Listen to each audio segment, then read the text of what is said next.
أعوذ بالله من الشيطان الرجيم بسم الله الرحمن الرحيم الحمد لله والصلاة والسلام على رسول الله وبعد.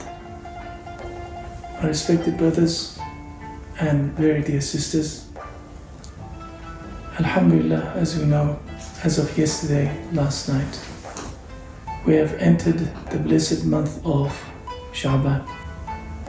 Rasulullah sallallahu alayhi wasallam used to fast a lot in this month, voluntarily. Aisha radiallahu ta'ala anha, our mother, says, I have never seen Rasulullah sallallahu alayhi wasallam fasting more in this month than any other month, of course not including Ramadan.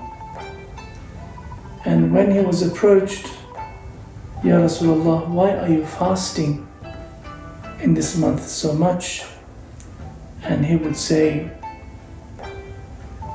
this is the month where people usually neglect, because Rajab being a holy month and Ramadan being a holy month, this is the intervening month, people usually forget or become neglectful. So I want to fast because in this month the deeds of the servant is presented to Allah subhanahu wa ta'ala in this month. So our deeds firstly presented to Allah subhanahu wa ta'ala, the one who knows everything about us in the first place. From other hadith we also know that Rasulullah sallallahu alaihi wasallam tells us that every day, every Fajr time and every Asr time, our deeds are presented to Allah subhanahu wa ta'ala. We also know from other hadith that every Monday and every Thursday our deeds are presented to Allah subhanahu wa ta'ala.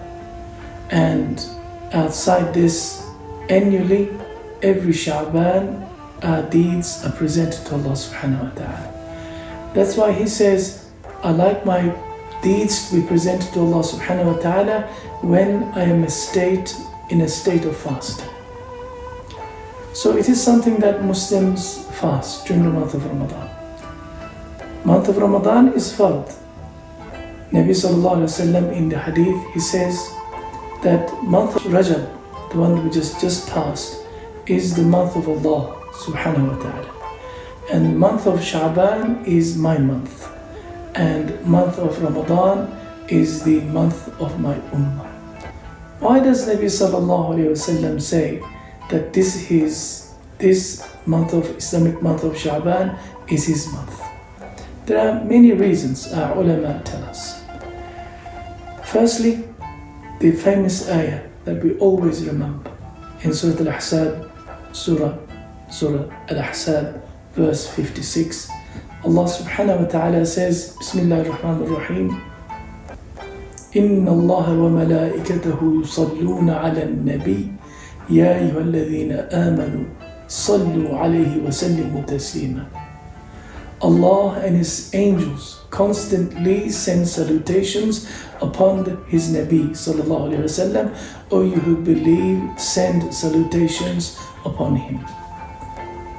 This is a great gift to Nabi sallallahu alayhi wa sallam. This particular ayah, according to Mufassirun, was revealed in the month of Sha'ban, where every Muslim, upon hearing this particular ayah, that moment onwards in the history, whenever any of the names of Nabi sallallahu alayhi wa sallam is mentioned, we always send a salawat al-sharifa. We say sallallahu ta'ala alayhi wa sallam, alayhi salatu wa salam, Allahumma salli ala Muhammad wa ala ali Muhammad.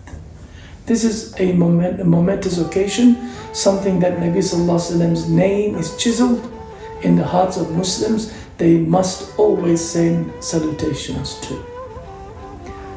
Another incident that happened in the month of Sha'ban, Allah subhanahu wa ta'ala granted His Nabi one of the greatest miracles that we believe in Islam was given to Nabi sallallahu alayhi wa sallam.